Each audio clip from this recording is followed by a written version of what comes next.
ఇక్కడికి వచ్చిన బీజేపీ కుటుంబ సభ్యులు అందరికీ నమస్కరిస్తూ ఈరోజు రామచంద్రరావు గారి సారథ్యంలో బీజేపీ తెలంగాణలో గవర్నమెంట్ ఫామ్ చేయబోతుందనడంలో ఎటువంటి డౌట్ లేదు. మొన్న జరిగిన పార్లమెంట్ ఎలక్షన్ లో ఎన్నడూ లేని విధంగా ఖమ్మం జిల్లాలో చరిత్రలో అత్యంతగా మెజార్టీ వచ్చింది.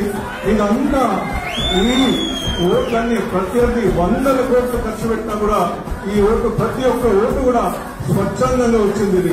ఇది భారతీయ జనతా పార్టీ పట్ల ఖమ్మం జనంలో ఉన్న ప్రేమ. జై శ్రీరామ్.